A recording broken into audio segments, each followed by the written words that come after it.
नमस्कार, अरुणाचल समाचार में आपका स्वागत है। मैं हूं बामिन सुम्पी। आइए बुलेटिन में सबसे पहले देखते हैं मुख्य समाचार।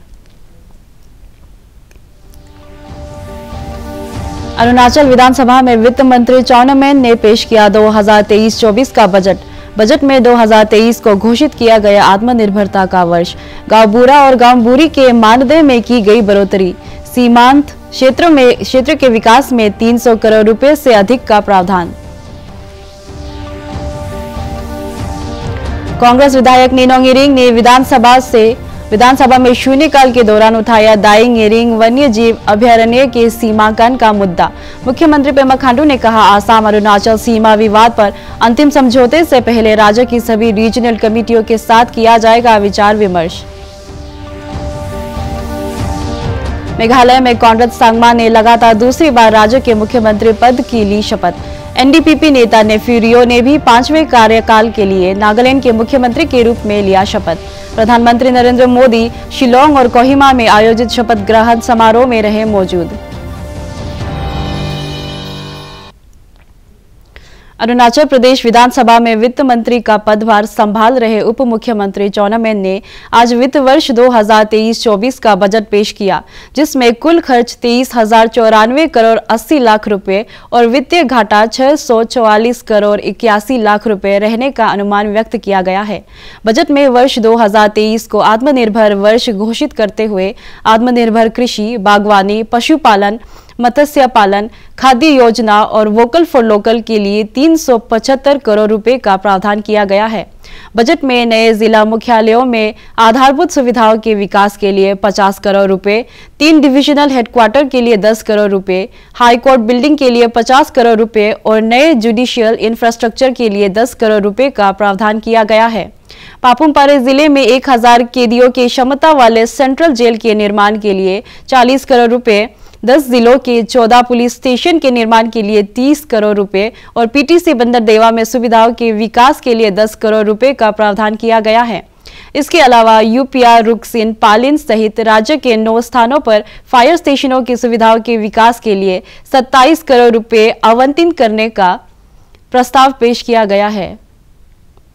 In a position to project revenue receipt of rupees 26,157.65 crores and capital receipt of rupees 3,499.51 crores, making total receipt of 29,657.16 crores, which is 14% higher compared to the total estimate receipt of 26,111.63 crores in BE 2023-23. I'm happy to announce that the special campaign will be launched to cover all Anganwadi workers, midday meal workers, auxiliary nurse, midwives and Gaon Buras under the 2 schemes with payment of applicable premium by the state government. I am announcing a sum of rupees 300 crores under Arunachal Uday scheme. To take administration closer to the people, we have created new districts in the state for effective provision of service to the citizen. For the continued and effective implementation of Seva Aapke Dwar, I am increasing the allocation from rupees 7 crore to rupees 10 crores. The Gaon Buras and Gaon Buris are integral to our efforts in reaching the last mile and ensuring that welfare benefit reaches all eligible persons. I am pleased to announce enhancement of their honorarium from rupees 2,000 per month to rupees 2,500 for head Gaon Buras and head Gaon Buris, and from rupees 1,500 per month to rupees 2,000 for Gaon Buras and Gaon Buris. Honorable Speaker, sir, we have taken up the infrastructure upgradation of PTC Bandardua for providing modern training facilities for our police force, and I am allocating a further amount of rupees 10 crores in financial year 23-24.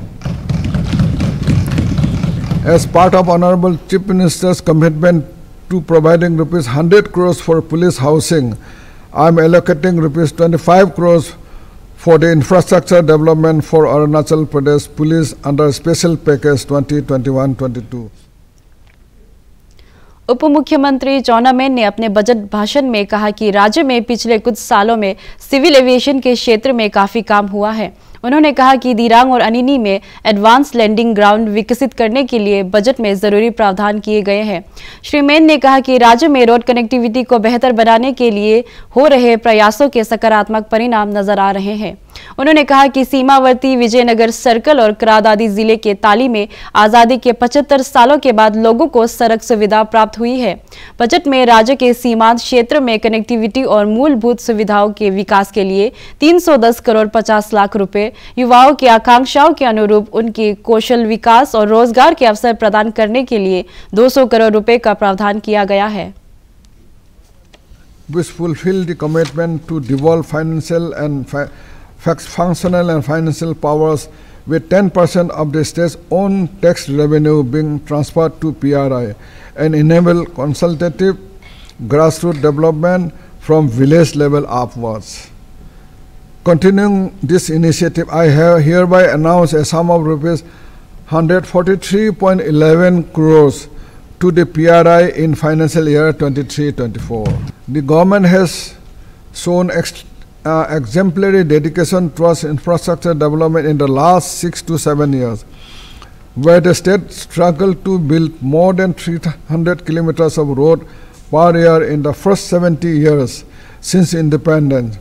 We have now built 50,555 kilometers of roads, averaging nearly 2,838 kilometers per year. In the next 4 or 5 years, Arunachal Pradesh will have around 5,000 kilometers of national highway in the state. Our gratitude is due to the Union Ministry of Road, Transport and Highways for approving an additional 2,574 kilometers of highways for the state of Arunachal Pradesh, worth 44,000 crores as part of the big infra push on our border areas. I am also happy to inform the House that the construction of strategically important Sela and Nechipu tunnels will be completed this year. As you would appreciate, this government has revolutionized road connectivity in the state, increasing the pace of road construction more than 6 times in the last 6 years. In the past few years, 252 habitations have been connected with the construction of 2,506 kilometer road in border areas. With the collaborative efforts of Border Road Organization and National Highways and Infrastructure Development Corporation Limited, around 2,000 lane kilometers are being constructed every year. What was considered an insurmountable task has been accomplished by this government by taking road connectivity to the state's 2 remotest administrative circle of Vijayanagar on the Indo-Myanmar border and Tali on the Indo-Tibetan border this year. I congratulate Honorable Chief Minister Sri Pema Khandu ji and Team Arunachal for taking up the challenge of fulfilling the under-realized dreams of the people 75 years after independence. मुख्यमंत्री पेमा खांडू ने कहा है कि आसाम अरुणाचल सीमा विवाद पर अंतिम समझौते से पहले अरुणाचल की सभी रीजनल कमेटियों के साथ विचार विमर्श किया जाएगा। राज्य विधानसभा में आज शून्यकाल के दौरान कांग्रेस विधायक निनोंग इरिंग द्वारा दाइंग इरिंग वन्य जीव अभयारण्य के सीमांकन को लेकर पूछे गए एक प्रश्न के जवाब में मुख्यमंत्री ने कहा कि आसाम सरकार के साथ सीमा विवाद पर वार्ता से पहले रीजनल कमेटियों की रिपोर्ट का बारीकी से अध्ययन किया जाएगा और सभी हितधारकों को विश्वास में लिया जाएगा। उपाध्यक्ष जी, वहाँ एक आना जाना हाथी का एक कॉरिडोर, तो उसमें वो क्यों उसको वाइल्ड लाइफ सैंक्चुरी को बर्बाद करने जा रहे हैं, हमको समझ नहीं आ रहा।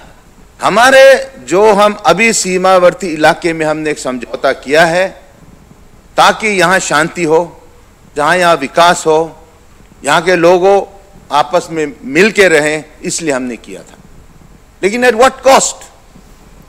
We had to lose more than 5,000 hectares starting from Serkwa, Depu, Detak, Kayang, Debung, ओयान।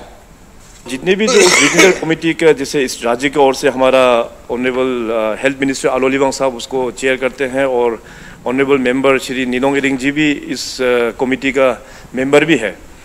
तो इन सारा एरिया जो इनका जुरिसडिक्शन में पड़ता है उसका पूरा डिटेली डिस्कशन हुआ है। अभी डिस्कशन हो के हमारे पास यहाँ पे माइनट्स ऑफ द मीटिंग जो 3 पर जो बैठा गया है, इसका यहाँ पे आ गया है। तो मैं चेक कर रहा था कि अपना निनोंग इरिंग साहब आपका भी यहाँ पे सिग्नेचर है, यहाँ पे सिग्नेचर है। तो मैं ऑनरेबल हाउस को ये इंफॉर्मेशन देना चाहेगा, ऑनरेबल डिप्टी स्पीकर आपके माध्यम से, कि अभी हमारा जो 12 जो रीजनल कमिटीज़ और आसाम के जो काउंटर 12 जो रीजनल कमिटीज़ है, इनका जो भी रिकमेंडेशंस है अभी हमारे पास में आ गया है। और बहुत जल्दी अभी, क्योंकि आसाम में भी बजट सेशन होना है, तो आसाम का बजट सेशन के बाद में मैं फिर यहाँ से डेलीगेशन लेके आसाम में जाऊँगा। लेकिन जाने से पहले हर एक रीजनल कमेटी का साथ में दोबारा मैं यहाँ पे बैठूँगा, बैठ के, ताकि जो रिपोर्ट का मुताबिक जो यहाँ पे रिकमेंडेशन किया है उसको किस हद तक है, मैं अपना इंटरनल एक्सरसाइज भी मैं करके जाऊँगा। तो जो कंसर्न जो आपने यहाँ पे रेज किया है, और आपने जो कहा कि वहाँ पे जो लकीर जो खींचा है थोड़ा सा टेढ़ा मेढ़ा होके गया है बोल के जो बताया, आई डोंट नो इस चीज़ का यहाँ पे रिपोर्ट में पूरा डिटेल रिपोर्ट पढ़ा नहीं, इस रिपोर्ट में कैसे रिफ्लेक्ट किया गया है हमको अभी तक जानकारी नहीं है। मगर जैसे मैंने बोला है कि मैं आसाम जाने से पहले हर एक रीजनल कमेटी का साथ में एक फाइनल सिटिंग मैं करके जाऊँगा, एक क्लैरिटी के साथ मैं वहाँ पर जाऊँगा। राज्य विधानसभा में आज 3 विधेयक पेश किए गए। मुख्यमंत्री पेमा खांडू ने Assam frontier administration of justice regulation संशोधन विधेयक 2023, पीएचई मंत्री वांकी लोवांग ने Arunachal Pradesh protection drinking water catchment areas विधेयक 2023 और उप मुख्यमंत्री चौना मेन ने अरुणाचल प्रदेश जीएसटी संशोधन विधेयक पेश किया। मेघालय में प्रधानमंत्री नरेंद्र मोदी और भाजपा के वरिष्ठ नेताओं की उपस्थिति में कॉनराड सांगमा ने लगातार दूसरी बार राज्य के मुख्यमंत्री पद की शपथ ली। मेघालय के राज्यपाल फागू चौहान ने शिलांग में आयोजित एक भव्य समारोह में आज सुबह पद और गोपनीयता की शपथ दिलाई। एनपीपी द्वारा भाजपा, यूडीपी, पीडीएफ, एचएचडीपीपी और कुछ निर्दलीयों के समर्थन जुटाने से मेघालय डेमोक्रेटिक अलायंस 2 दूसरी बार सत्ता में आई है। गृह मंत्री अमित शाह और भाजपा अध्यक्ष जेपी नड्डा भी इस शपथ ग्रहण समारोह में उपस्थित रहे। कॉनराड सांगमा के साथ प्रेस्टोन टाइनसोंग और स्नियावलंग धर ने राज्य के उप मुख्यमंत्रियों के रूप में शपथ ली। अलेक्जेंडर लालू हेक, डॉक्टर अम्पारिन लिंगदो, पॉल लिंगदो और कॉमिंगॉन योम्बोन ने 12 सदस्यीय नए एनपीपी के नेतृत्व वाले मेघालय मंत्रिमंडल में मंत्रियों के रूप में शपथ ली। एनडीपीपी नेता नेफ्यू रियो ने आज प्रधानमंत्री नरेंद्र मोदी की उपस्थिति में 5वें कार्यकाल के लिए नागालैंड के मुख्यमंत्री के रूप में शपथ ली। कोहिमा की कैपिटल कल्चरल हॉल में नागालैंड के राज्यपाल ला गणेशन के रियो को पद की शपथ दिलाई। एनडीपीपी के टीआर जेलियांग और बीजेपी के वाई पेटन ने राज्य के उप मुख्यमंत्रियों के रूप में शपथ ली। यह पहली बार है कि नागालैंड राज्य में 2 उप मुख्यमंत्री है। समारोह के अन्य मंत्रियों ने भी शपथ ली। एनडीपीपी बीजेपी गठबंधन ने 7 विधानसभा क्षेत्रों में 37 सीटों में से प्रचंड बहुमत हासिल किया। नागालैंड में एनडीपीपी बीजेपी गठबंधन सरकार का यह लगातार दूसरा कार्यकाल है।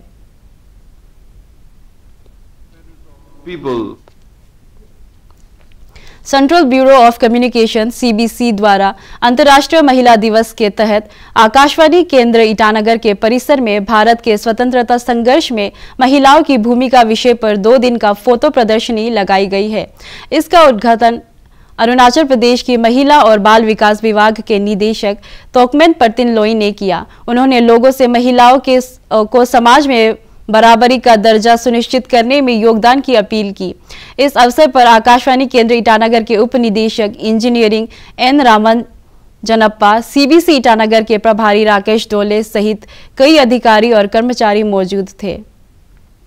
भूमिका में महिलाएं रही हैं हमारे, खासकर हमारे देश में, तो मुझे नहीं लगता कि उनकी विशेषताओं को गिनाने के लिए या रिकॉग्नाइज करने के लिए एक दिन काफ़ी होता है, होल डे, तो मैंने होल ईयर भी कम पड़ जाते हैं, क्योंकि उनकी भूमिका हमारे सोसाइटी में बहुत ज़्यादा है। तो मेरा पर्सनल मानना है कि इक्वलिटी किस लिए दिया जाए। हमारे समाज में महिलाओं का दर्जा सबसे ऊपर है, तो किसके साथ इक्वल करने की हम बात कर रहे हैं। तो फिर एक बात आ जाती है कि एक घर संपन्न कैसे होता है अगर उस घर में अगर महिला ना हो। Arunachal Pradesh public service commission APPSC paper leak मामले को लेकर कई संगठनों द्वारा वर्ष 2014 से आयोग की भर्ती परीक्षा को रद्द करने की मांग के विरोध में parents joint committee against null and void ने आज ईटानगर में शांतिपूर्ण रैली निकाली। इस अवसर पर पूर्व मुख्यमंत्री गेगोंग अपांग, आपसू के अध्यक्ष ताना दोरजी तारा सहित कई संगठनों के प्रतिनिधि मौजूद थे।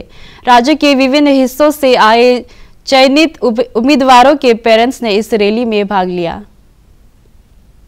Is going on that this is not good for the future of Arunachal. And the beautiful and intelligent future generation of Arunachal have been killed now.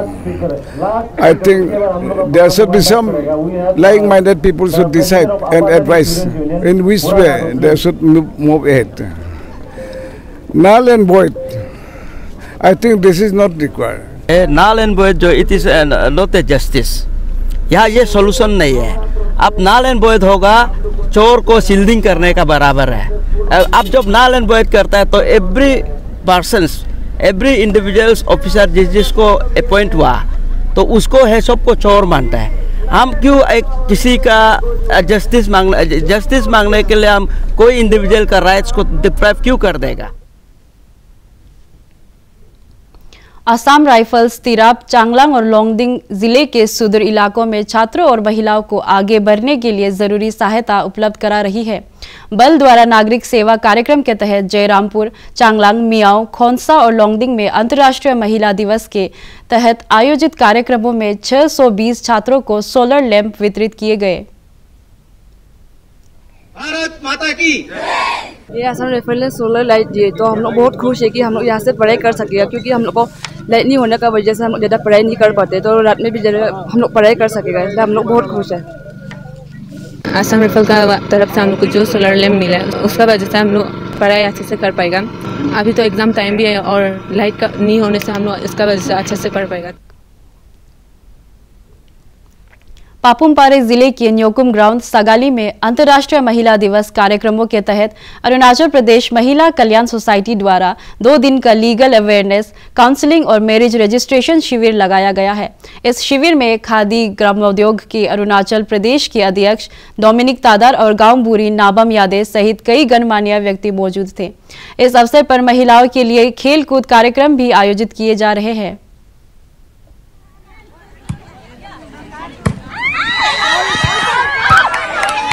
International women day में जैसे हमारा निजी समाज में बहुत इवल प्रैक्टिसेस हुआ करता था, चाइल्ड मैरिज हुआ करता था, फोर्स मैरिज हुआ करता था। अभी तो बहुत सुधार गया, लेकिन फिर भी सुधरने से भी अभी भी हमारे जो वेमेन एम्पावरमेंट के लिए हमारे नरेंद्र मोदी के सरकार, जैसे कि उजाला योजना, प्रधानमंत्री आवास योजना और जितने भी हमारे जो स्कीम्स जैसे कि एक्सप्लॉइटेड वेमेन एंड गर्ल्स को जो गलत काम के लिए। अरुणाचल समाचार के आज के अंक में इतना ही। हम कल फिर हाजिर होंगे अरुणाचल और देश दुनिया की खबरों के साथ। चलते चलते आपको बता दें कि आप अरुणाचल समाचार हमारे YouTube channel DD news Arunachal पर भी देख सकते हैं। देखते रहिए अरुण प्रभा। नमस्कार।